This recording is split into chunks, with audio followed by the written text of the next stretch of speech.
Hello friends, welcome back to our channel. Friends, આજે આપ સૌને થંબનેલ પરથી પણ ખબર પડી ગઈ હશે કે આજે આપણે વાત કરવાના છે એનરોલમેન્ટ ફીસ બાબતે. યસ ફ્રેન્ડ્સ, લેટેસ્ટલી હમણાં નામદાર સુપ્રીમ કોર્ટ દ્વારા એક જજમેન્ટ આપવામાં આવ્યું છે અને જે જજમેન્ટ એડવોકેટ્સ માટે બહુ જ ઇમ્પોર્ટન્ટ જજમેન્ટ છે અને ખાસ કરીને જે સ્ટુડન્ટ્સ છે LLBના થર્ડ યરમાં ને હવે એનરોલમેન્ટ કરાવવા જવાના છે એમના માટે બહુ જ અગત્યનું આ જજમેન્ટ છે. આપ આપની સ્ક્રીન પર જોઈ રહ્યા છો સુપ્રીમ કોર્ટ ઓફ ઇન્ડિયાનું ખાસ બહુ જ અગત્યનું જજમેન્ટ. એપ્લિકન્ટ છે ગૌરવ કુમાર અને સામે છે union of India and others. Yes friend, Gaurav Kumar નામના વ્યક્તિ એક રીટ પિટિશન ફાઇલ કરી હતી સુપ્રીમ કોર્ટમાં ને ત્યાં જણાવ્યું હતું કે અલગ અલગ સ્ટેટ બાર કાઉન્સિલ દ્વારા એનરોલમેન્ટની ફીસ જે છે આપણા અલગ અલગ રાજ્યોમાં અલગ અલગ લેવામાં આવે છે. તો ફ્રેન્ડ્સ, આવું હોવું જોઈએ નહીં. એડવોકેટ્સ એક્ટની કલમ નંબર 24(1) મુજબ જે ફીસ પ્રિસ્ક્રાઇબ કરેલી છે એ મુજબ આ એનરોલમેન્ટ ફીસ લેવામાં આવતી નથી અને એનાથી ઘણી વધારે ફીસ લેવામાં આવે છે. તો આ બાબતને ડિસાઇડ કરવામાં આવ્યો છે આ કેસમાં. આજે બહુ જ ડિટેલમાં એને સમજવાના છીએ. જે પણ કોઈ સ્ટુડન્ટ્સ આજે ચેનલ પર નવા છે, પ્લીઝ ચેનલને સબસ્ક્રાઇબ કરી લો, બેલ નોટિફિકેશન આઇકોનને ઓન કરી લેજો, જેથી આવા મોસ્ટ ઇમ્પોર્ટન્ટ વિડીયોઝ લાવું તો તેનું નોટિફિકેશન સૌથી પહેલા આપ સૌને મળી જાય. બિલકુલ સમયને નહીં બગાડીએ, સ્ટાર્ટ કરીશું આજનો વિડીયો.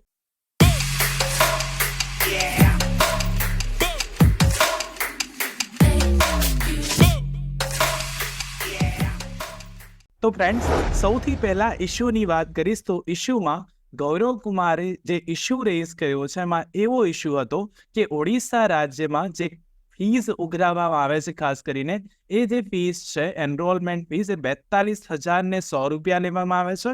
એ જ રીતે આપણા ગુજરાત રાજ્યની વાત કરીએ તો આ ફીસ 25,000 રૂપિયા લેવામાં આવે છે. ઉત્તરાખંડમાં 23,650 રૂપિયા લેવામાં આવે છે. ઝારખંડ રાજ્યમાં 21,460 રૂપિયા જે છે બાર કાઉન્સિલના એનરોલમેન્ટ માટે લેવામાં આવે છે. અને ખાસ કરી કેરાલામાં 20,050 રૂપિયા એનરોલમેન્ટ ફીસ જે છે સ્ટેટ બાર કાઉન્સિલ લે છે. તો આ જે વાત છે ખાસ કરીને એડવોકેટ્સ એક્ટ કલમ નંબર 24(1)(f) ની જોગવાઈ છે કે જ્યાં સ્ટેટ બાર કાઉન્સિલમાં રજીસ્ટ્રેશન કરાવવા માટે નિશ્ચિત ફી લેવાની હોય છે, પણ અલગ અલગ સ્ટેટ બાર કાઉન્સિલ દ્વારા અલગ અલગ ફીસ લેવામાં આવે છે. અને એ બાબતનો ઇશ્યુ બનાવીને ખાસ કરીને રીટ કરવામાં આવી ગૌરવ કુમાર દ્વારા. અને એમાં લેટેસ્ટલી સુપ્રીમ કોર્ટે જજમેન્ટ આપ્યું છે ને જેમાં કહ્યું છે, ખાસ બહુ જ અગત્યનું, શાંતિથી સમજજો ને ધ્યાન આપજો કે આવું હોય નહીં. ખાસ કરીને ફીસ જે છે નિશ્ચિત ફીસ હોવી જોઈએ. એ જજમેન્ટની પણ આપણે ચર્ચા કરવાના છીએ ફ્રેન્ડ્સ. હવે શું છે આ કોન્સેપ્ટ અને જજમેન્ટ શું આવ્યું છે તેની વાત કરીએ તો friends, Gaurav Kumar versus union of ઇન્ડિયાના કેસમાં આપણે લાસ્ટલી જે કન્ક્લુઝન હું આપને બતાવવા માંગુ છું એ કન્ક્લુઝન બતાવીશ અને ખાસ એનાથી એક પેરા ઉપર જઈને જોઈએ તો અહીંયા ખાસ કરીને કહેવામાં આવ્યું છે state bar council and BCI are directed to ensure that the fees charged at the time of enrollment comply with section number 24(1)(f). હવે જે અહીંયા વાત કરવામાં આવી છે એમાં એવું કહ્યું છે કે સ્ટેટ બાર કાઉન્સિલ્સ અને બાર કાઉન્સિલ ઓફ ઇન્ડિયાને ડાયરેક્શન આપવામાં આવ્યું છે સુપ્રીમ કોર્ટ દ્વારા કે એમના દ્વારા જે ફીસ ચાર્જ કરવામાં આવે છે એનરોલમેન્ટ વખતે, એ ફીસ જે ચાર્જ કરવામાં આવે છે એ બાબતે એડવોકેટ એક્ટની કલમ નંબર 24(1)(f) જે છે એ મુજબનું ડાયરેક્શન એમને કોમ્પ્લાય કરવાનું છે.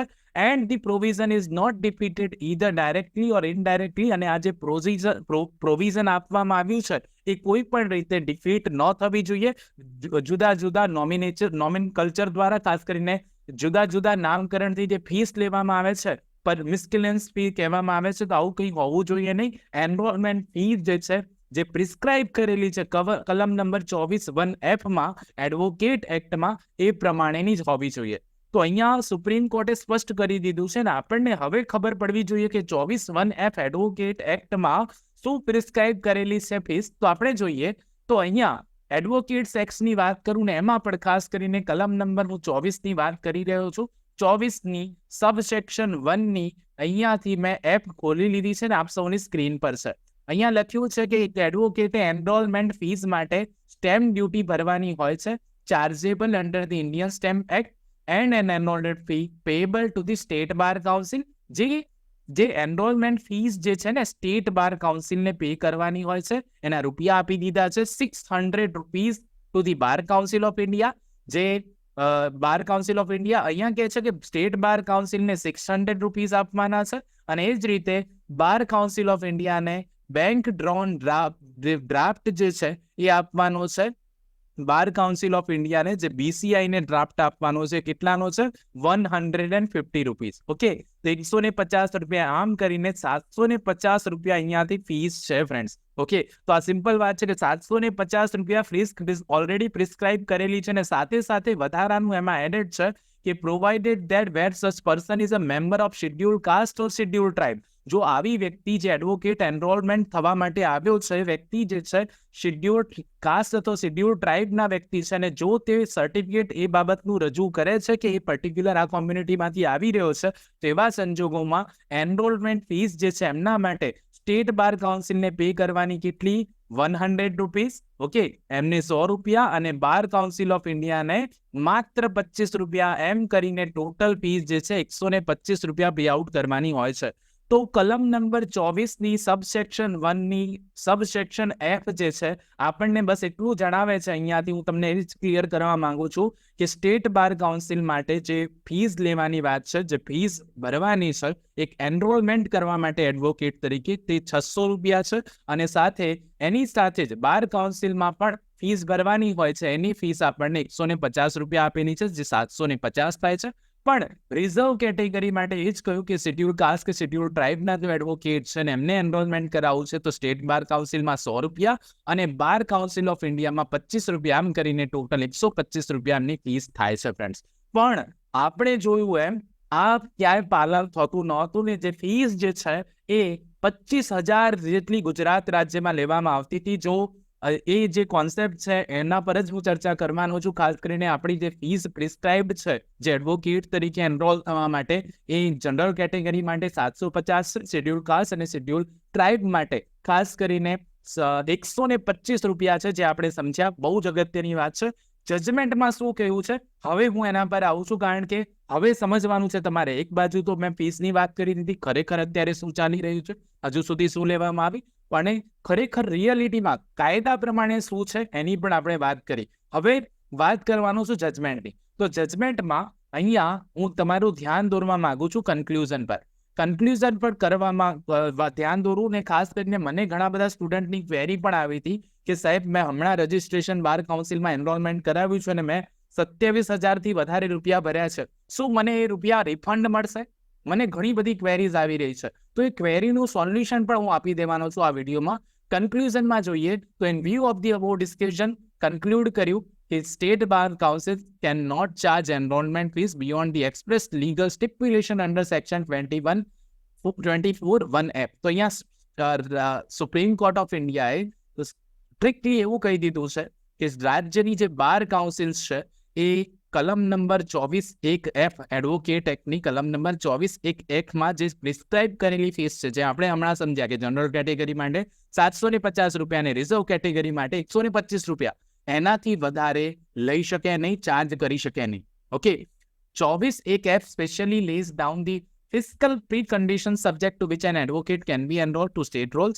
The State Bar Council and Bar Council of India cannot demand payments of fees other than the stipulate enrollment fee. એટલે કે જે સ્ટિપ્યુલેટ છે, કાયદાએ કહી દીધી છે કે આટલી ફીસ લેવાની છે, આટલી સ્ટેમ્પ ડ્યુટી ભરવાની છે, તો પછી સ્ટેટ બાર કાઉન્સિલ હોય કે બાર કાઉન્સિલ ઓફ ઇન્ડિયા હોય, એનાથી વધારે ફીસ લઈ શકે નહીં. ત્યારબાદ the decision of this state bar councils to charge fees and charge at the time of enrollment in excess the legal stipulation under section 21(1)F violates article 14.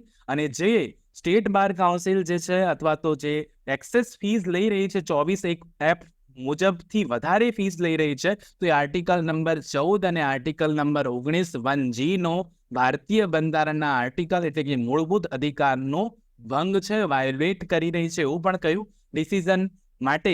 હવે જે main પ્રશ્ન પર આવું છું કે જે સ્ટુડન્ટ્સે અહીંયાથી હમણાં મને ક્વેરીઝ કરી હતી કે ખાસ કરીને મને રિફંડ મળશે, મેં હમણાં જ રજિસ્ટ્રેશન કરાવ્યું છે તો શું રિફંડ મળશે મને?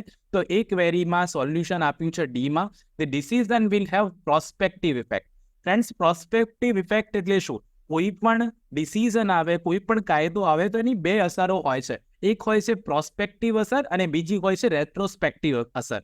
પ્રોસ્પેક્ટિવ અસર એટલે શું? જે દિવસે આ જજમેન્ટ આવ્યું તે દિવસથી હવે નહીં લે. બાર કાઉન્સિલ ઓફ ઇન્ડિયા કે સ્ટેટ બાર કાઉન્સિલ જ્યાં રજીસ્ટ્રેશન કરાવવા જશો ત્યાં આટલી જ ફીસ હશે, એનાથી વધારે નહીં હોય, જે 24(1)F માં જણાવેલું છે. પણ હવે તમે ગઈકાલે અથવા જજમેન્ટ આવ્યું એ પહેલા એનરોલ થયા છો અને તમે વધારે ફીસ ભરી છે, તો એ તમને રિફંડ નહીં મળે. The state bar councils are not required to refund the excess enrollment fees collected before the date of the judgment. આ ચુકાદો આવ્યો તે પહેલા જે પણ કોઈ એનરોલમેન્ટ વધારાની ફીસ સ્ટેટ બાર કાઉન્સિલ્સે લીધી છે એ રિફંડ નહીં કરે એવી સ્પષ્ટતા કરી દેવામાં આવી છે આ જજમેન્ટમાં. તો સ્પષ્ટ વાત છે કે જો તમે આ જજમેન્ટ આવ્યું એ પહેલા એનરોલ થયા છો અને તમે વધારે ફીસ ચૂકવી છે, વધારે એનરોલમેન્ટ ફીસ ચૂકવી દીધી છે, તો એ તમને કોઈ પણ સંજોગોમાં પાછી મળવાની નથી.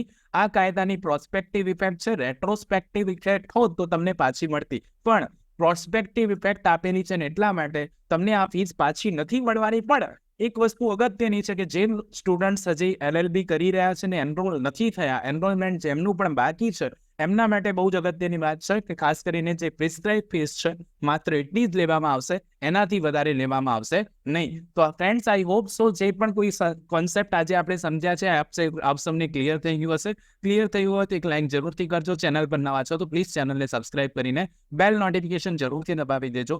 આવા જ મોસ્ટ ઇમ્પોર્ટન્ટ આપના માટેના જે વિડીયો છે હું જરૂરથી લાવતો રહીશ. મળીએ નેક્સ્ટ વિડીયોમાં. ત્યાં સુધી જોતા રહો અમારી ચેનલ રિયલ એજ્યુકેશન કેચ. ખૂબ ખૂબ ધન્યવાદ.